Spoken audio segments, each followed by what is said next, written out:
Está grabando.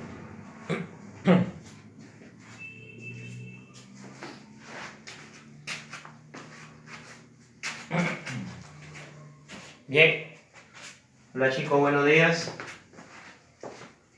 Buenos días chicos, les saluda el profesor Loloy de la Academia Preuniversitaria Nobel. Un saludo cordial para cada uno de ustedes. Vamos a desarrollar el curso de anatomía. Entonces, dentro del prospecto de examen de admisión para la Universidad Nacional de Trujillo, nosotros vamos a encontrar como primer capítulo la introducción a la anatomía. Todo alumno debe de conocer la introducción a la anatomía. Es necesario. Hay muchos puntos acá por estudiar. Por ejemplo, nosotros tenemos que saber relacionar el cuerpo con líneas imaginarias. Tenemos que relacionar el cuerpo utilizando cavidades o también el sistema de regionalización. También nosotros necesitamos conocer un poco de la historia de la anatomía. Necesitamos conocer también cómo se clasifica la anatomía. En ese sentido es que la academia me ha solicitado para poder desarrollarle el tema de introducción a la anatomía. Acá está mi nombre, soy el profesor Diomedes Loloy y dicto el curso de anatomía. Entonces chicos, vamos a empezar de una vez por todas. A ver, ¿qué es lo que nosotros tenemos por acá? En primer lugar, debemos de recordar que el término anatomía proviene de dos voces griegas. Viene de ana y viene de tomos. ¿Pero qué significa ana? Ana significa a través. Entonces por acá nosotros vamos a colocar a través. Bien, ana significa a través. Profe, ¿y qué significa tomos? Tomos significa partes. Así que yo tengo la definición etimológica, pero a partir de esa definición etimológica voy a sacar una definición conceptual. Eso quiere decir, profesor, que tenemos que textualizar la definición de anatomía. Así es, muchacho. Entonces yo diré que la anatomía se define como el estudio, acá voy a colocarle, se define como el estudio del cuerpo humano, ¿sí? Se define como el estudio del cuerpo humano. Pero recuerda, el estudio del cuerpo humano a través de sus partes, ¿ya? Nosotros vamos a conocer al cuerpo humano, pero recuerda que el método es regionalizar, el método es dividir al cuerpo humano. Por eso que acá decimos que es el estudio del cuerpo humano a través de sus partes. Muy bien, ya está. Entonces nosotros ya sabemos lo que es la anatomía, la definición de la anatomía. ¿Qué es lo que vamos a estudiar en esta introducción? Vamos a estudiar la historia de la anatomía. Dentro de la historia de la anatomía, nosotros vamos a tener a un personaje que se encargó de estudiar el origen natural de la enfermedad, ¿ok? Y cuando él se pone a estudiar el origen natural de la enfermedad, se da cuenta o concluye que el origen de la enfermedad está en la falla de los órganos. Así que a él nosotros le podemos considerar como un anatomista, porque intuyó o mencionó que la enfermedad se origina en la falla de un órgano. Profesor, ¿y quién fue ese individuo que estudió el origen natural de las enfermedades? Recuerda que este personaje se le conoce con el nombre de Hipócrates. Profesor, ¿pero Hipócrates es el padre de la medicina? Claro que sí, es el padre de la medicina. Pero también debes de recordar ahora que estudió el origen natural de las enfermedades. No te vayas a olvidar. Bien, continuamos. Pero hay otro personaje dentro de la historia de las ciencias en donde este individuo menciona que el cuerpo humano está regido básicamente por tres órganos. solamente hay 3 órganos que rigen a todo nuestro organismo. A él le llamó los órganos centinelas. Pero ¿cuáles son esos órganos? Esos órganos son el cerebro, el corazón y también el hígado. No te vayas a olvidar. Entonces, y debido a ello es que también él hizo un estudio psicológico donde menciona que hay 3 clases de personalidades en el humano. A aquellos denominados los intelectuales, a aquellos que se enamoran con facilidad y a aquellos denominados los coléricos. No te olvides, decía que los intelectuales tenían gran desarrollo del cerebro. Decían que aquellos románticos tenían gran desarrollo del aparato cardiovascular y además mencionaba que habían personas que se molestaban con facilidad. Significa que en ellos tenían gran desarrollo del hígado. Bien, profesor, y cuando nosotros hablamos de este personaje, debemos atribuirle una nominación. Es así que yo digo que el responsable de esta teoría es un individuo que se conoce con el nombre de Platón. Muy bien, pasamos a otro punto. Hablemos de la anatomía comparada. Es el padre de la anatomía comparada. Él se encargó de hacer comparaciones óseas de huesos de aves con huesos de humano. ¿Ok? Profesor, ¿de quién estamos hablando acá? Estamos hablando de Aristóteles. No te olvides entonces que Aristóteles viene a ser el padre de la anatomía comparada. Luego por acá nosotros vamos a tener a un personaje que se encargó de realizar la clasificación de los huesos. Clasificó a los huesos en huesos largos, en huesos medios y huesos cortos. Además que clasificó a las articulaciones. La clasificación de las articulaciones que hizo este personaje hasta en este momento se estudia o se toma como referencia. Profesor, ¿y cómo clasificó las articulaciones? Articulaciones que no tienen movimiento, articulaciones que tienen poco movimiento y articulaciones que tienen mucho movimiento. Ahora nosotros le hemos nominado a esas definiciones. Por ejemplo, a aquellos que no tienen movimiento le llamamos sinartrosis. A aquellas que tienen poco movimiento las llamamos las anfiartrosis. Y aquellas que tienen mucho movimiento la denominamos las diartrosis. Así que no te olvides que clasificó a los huesos y a las articulaciones.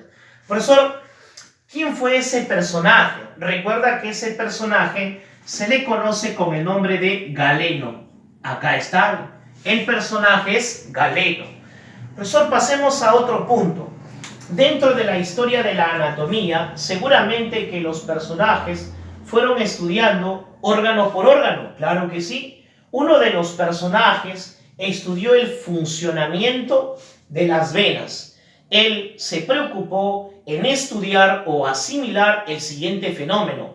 ¿Cómo es que la sangre que llega a nivel de los miembros inferiores regresa al corazón? Debe de haber algún mecanismo. Bien, porque recuerda que cuando la sangre pasa de los miembros inferiores hacia el corazón, tiene que luchar contra la gravedad. Claro que sí. Profe, entonces, ¿qué es lo que encontró este personaje? Este personaje encontró que las venas poseían válvulas y gracias a esas válvulas se permite el retorno venoso. Profe, ¿qué es el retorno venoso? Cuando la sangre de los miembros inferiores llega al corazón o retorna al corazón. No te olvides entonces que este personaje que estudió las venas y que encontró como hallazgo la presencia de válvulas se le conoce con el nombre de Fabricius. ¿Ok? No te vayas a olvidar, se le conoce con el nombre de Fabricius. Muy bien, chicos. Pero preocupado otros personajes también por el estudio quizá más genérico de cómo funcionan los vasos sanguíneos, se dio cuenta a este personaje que los pulmones tenían una circulación muy particular, una circulación separada de la circulación general. Profesor, una pregunta. O sea que este personaje descubre la circulación pulmonar. Claro que sí. Profesor, ¿y cómo se llama este personaje que descubre la circulación pulmonar? Aquella circulación, profe, que ahora nosotros conocemos, que se inicia a nivel del ventrículo del lado derecho y termina a nivel de la aurícula izquierda. Se inicia en el ventrículo derecho, expulsando sangre con poco oxígeno, y esa sangre con poco oxígeno llega a los pulmones. Se da la hematosis o el intercambio gaseoso, y luego esa sangre que ha llegado a los pulmones se carga con oxígeno. Luego de cargarse con oxígeno, esa sangre regresa al corazón y regresa a través de venas. ¿A dónde, profe? ¿A qué parte del corazón? A nivel de la aurícula izquierda. Todo eso que nosotros conocemos como circulación pulmonar, debes de recordar tú que fue estudiada por vez primera por un personaje que se conoce con el nombre de Servid. Así que por acá yo te voy a colocar Servid. Bien, Servid, descubridor de la circulación pulmonar, chicos. Lo que conocemos, lo que te he mencionado hace un momento, que la sangre del ventrículo derecho llega al pulmón y luego en el pulmón se oxigena y retorna a la aurícula izquierda. Toda esa secuencia lo estudió Servid. No se olvide. Bien, pero así como las venas tiene válvulas, seguramente, profe, que el corazón también tiene válvulas. Claro que sí, la válvula tricúspide y la válvula bicúspide. Alguien estudió esas válvulas. Profesor, ¿y quién fue ese personaje? Ese personaje se le conoce con el nombre de Harvey, ¿ok? Así que por acá yo te voy a colocar el nombre de este personaje. Profesor, que descubre el funcionamiento de las válvulas cardíacas, lo que ahora nosotros conocemos. ¿Qué es lo que nosotros sabemos, profe? Sabemos que cuando el corazón está en una fase denominada fase de llenado, las válvulas tricúspide y bicúspide se encuentran abiertas. Y además sabemos en este momento que cuando el corazón se encuentra en fase de eyección o en fase de relajación isovolumétrica, pues las válvulas bicúspide y tricúspide se encuentran cerradas. Muy bien, ¿quién estudió todo ello? Un personaje denominado Harvey. Bien, chicos, ahora vamos a otro asunto. Recuerda que observó por primera vez a los capilares. Hizo un estudio de los capilares. Concluye en lo siguiente: el capilar es necesario, es indispensable, es importante para la nutrición de las células. Él mencionaba que todo lo que nosotros comemos va a nivel del intestino, y del intestino pasa a la sangre, y de la sangre pasa a los tejidos. Claro que sí, eso es correcto, pero recuerda que él menciona, no son las arterias las que nutren a los tejidos y a las células, no son las venas las que se encargan de nutrir a los tejidos y a las células. Y entonces se preguntó, ¿y quién será el que se encargue de nutrir a los tejidos y a las células? Y es ahí donde él descubre que son los capilares los responsables de la nutrición tisular. Profesor, pero ¿de quién estamos hablando? Estamos hablando de un personaje que se conoce con el nombre de Malpighi. Ahí está. No te olvides entonces que Malpighi es el responsable de ese conocimiento. Luego por acá nosotros vamos a tener a un personaje que de alguna manera estudió al cerebro y también las capas que rodean al cerebro. Recuerda que esas capas se llaman meninges, dura madre, aracnoides y pía madre. Profe, pero también estudió al duodeno. Claro que sí. También estudió entonces la primera porción del intestino delgado. Y también estudió un órgano que está presente en el varón, que es la próstata. Profe, una pregunta. ¿Y quién fue ese personaje? Ese personaje se le conoce con el nombre de Herófilo. Así que por acá nosotros vamos a colocar el nombre Herófilo. Herófilo es el responsable de tal conocimiento.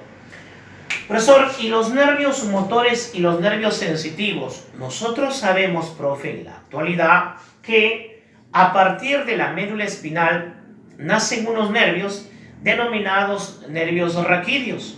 Los nervios raquídeos, profe, pueden servir para sentir, pero también pueden servir para movernos. Si yo me muevo, utilizo un nervio raquídeo. Si a mí me dan un golpe y yo siento ese golpe, estoy utilizando nervios raquídeos. Profesor, entonces, ¿cómo se llama el nervio para poder moverme? El nervio para poder moverme se llama nervio motor. Profe, ¿y cómo se llama el nervio para poder sentirlo? A ese se llama nervio sensitivo. Profesor, una pregunta. ¿Y cómo se llamó el personaje que estudió a los nervios motores y los nervios sensitivos? Los separó, ¿ok? Hizo un estudio distintivo de ellos. Bueno, acá nosotros vamos a tener a un personaje que se le conoce con el nombre de Erasistrato. Así que Erasistrato, pues, mencionó dicho conocimiento. De todo lo que se iba estudiando, el conocimiento se iba recopilando. Pero hubo un personaje que todo lo que se había estudiado ya, pues utilizó simplemente la técnica de recolectar y recolectar información y lo agrupó junto a sus conocimientos y hallazgos que él también realizó, los agrupó dentro de 7 libros y se denominó los 7 libros de las estructuras del cuerpo humano.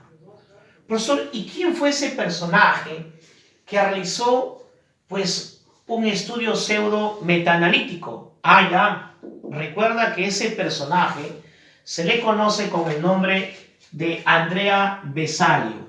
Así que por acá nosotros vamos a mencionar que ese personaje fue Andrea Vesalio. Bien, pero chicos, ya sabemos un poco de la historia de la anatomía. No hay que pensar que solamente esta es toda la historia de la anatomía. Obviamente la historia de la anatomía es muy, muy amplia, ¿ok? Sin embargo, yo creo que lo más importante, o por lo menos aquello que ha venido en examen de admisión, te estoy dejando como dato, ¿ya? Vamos a pasar ahora a otro punto de la introducción a la anatomía. Profesor, ¿qué es lo que vamos a desarrollar en esta parte? En esta parte, nosotros vamos de alguna manera a colocar a la anatomía dentro de las ciencias. Profesor, entonces nosotros tenemos que saber cómo se clasifican las ciencias. Claro que sí, tenemos que forzosamente saber cómo se clasifican las ciencias. Entonces en el recuadro que está acá arriba, ¿sí? Acá voy a colocar ciencias. Ahí está. ¿Ok? Bien, entonces yo tengo que, en primer lugar, decir cómo se clasifican las ciencias. En ese momento, perdón, se me viene a la mente que la ciencia se clasifica de la siguiente manera. Por un lado, yo voy a tener a las ciencias denominadas ciencias básicas. Muy bien. Por un lado tengo las ciencias básicas. Y por el otro lado, profesor, ¿qué voy a tener? Voy a tener a aquellas ciencias denominadas ciencias aplicadas. ¿Ok? En las ciencias aplicadas estará, por ejemplo, las ingenierías, el derecho, la medicina. Allá, profe. ¿Y las ciencias básicas, profe? Allá. Las ciencias básicas tienen su división. Profesor, ¿cómo se dividen las ciencias básicas? En 2 grupos. Primer grupo, se le conoce con el nombre de las ciencias formales. Profesor, ¿la anatomía se encuentra acá? No. Profesor, ¿y por qué no? Oye, debes de recordar que las ciencias formales se denomina así porque para poder estudiarla utiliza símbolos. Profe, ¿símbolos? Claro que sí. Símbolos como por ejemplo 1 más 2 es igual a 3. Símbolos como por ejemplo fumo marihuana, entonces estoy drogado. Ahí está. Y tú lo conoces a ello, ¿verdad? Lo primero, matemática. Lo segundo, lógica. La matemática y la lógica pertenecen a las ciencias formales, porque para su estudio se utilizan símbolos. Profesor, ahora vamos al otro grupo de las ciencias básicas. Bueno, a esto se le conoce con el nombre de las ciencias fácticas. Profesor, ¿y por qué se llama ciencias fácticas? Porque es un estudio palpable de la realidad. Bien, profe. Profesor, y las ciencias fácticas seguramente que se clasifican. Exacto. ¿Y cómo se clasifican, profe? Se clasifican en las ciencias naturales y se clasifican en las ciencias sociales. Profesor, seguramente que en las ciencias sociales se encuentra la historia, la geografía. Claro que sí. Profe, y las ciencias naturales se dividen en 3 grupos. ¿Y cuáles son esos grupos, profe? Por un lado, tú vas a tener a la química. Por otro lado, tú vas a tener a la física. Y por otro lado, vas a tener a la biología. ¿Y sabes qué? Dentro de la biología se encuentra la anatomía. Profe, ¿pero solamente está la anatomía dentro de la biología? Pues no, hay otras ramas más. Como por ejemplo, se encuentra la ecología. A ver, profe, dígame, ¿y la ecología qué es lo que estudia?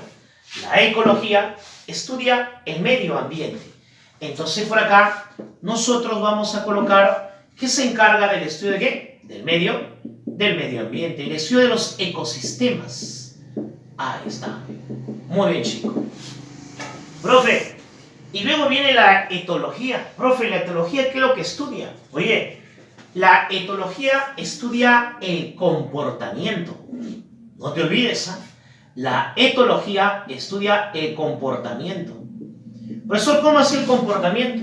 La razón de por qué los murciélagos cazan de noche y duermen de día. Ese es un comportamiento.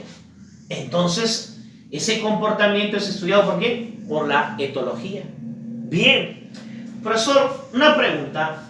Y luego viene la histología. Profesor, ¿y qué cosa es la histología? La histología viene a ser una rama de la biología que se encarga del estudio de los tejidos. Recuerda, el estudio de los tejidos adultos y además tejidos normales. Bien, así que ahí está tu histología. Luego nosotros tenemos a la botánica. La botánica, profesor, ¿de qué se encarga de estudiar? Facilísimo. La botánica se encarga del estudio de las plantas. Así que por acá nosotros vamos a colocar que se encarga del estudio de las plantas. Oye, una pregunta. Y si te dicen quién es el padre de la botánica, ¿tú qué vas a responder? No me vas a decir Aristóteles, ¿eh? Tienes que decirme qué es Teofrasto. Bien. Ahora, por acá nosotros nos hablan de la helmintología. Profesor, ¿qué es lo que estudia la helmintología? Oye, no te vayas a olvidar, ¿eh? La helmintología se encarga del estudio de los gusanos, ¿ok? La helmintología se encarga del estudio de los gusanos. Entonces por acá nosotros vamos a colocar el estudio de los gusanos. Entonces, ahora, luego de eso, por acá nosotros tenemos a la herpetología. La herpetología, ¿de qué se encarga de estudiar? La herpetología, recuerda que se encarga del estudio de los anfibios y también se encarga del estudio de los reptiles. No te olvides, ¿ah? Se encarga entonces del estudio de los anfibios, profe, pero también se encarga del estudio de los reptiles. Muy bien. Perfecto. Profesor, y luego viene el estudio de la ficología. La ficología se encarga de estudiar las algas. Las algas, profe, son estudiadas por la ficología. Así que por acá nosotros vamos a colocar algas. Pero ten cuidado, una cosa es fico y otra cosa es mico.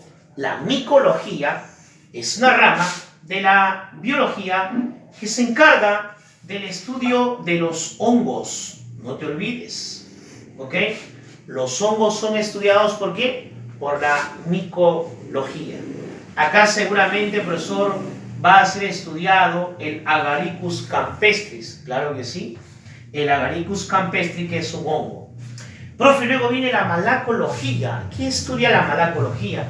La malacología se encarga de estudiar, no te olvides, a los moluscos. Así que por acá nosotros vamos a colocar moluscos. El estudio entonces de los moluscos es realizado por la malacología. Profesor, y luego tenemos a la entomología, que también es una rama de la biología y por lo tanto pertenece a las ciencias naturales y las ciencias fácticas. Claro que sí.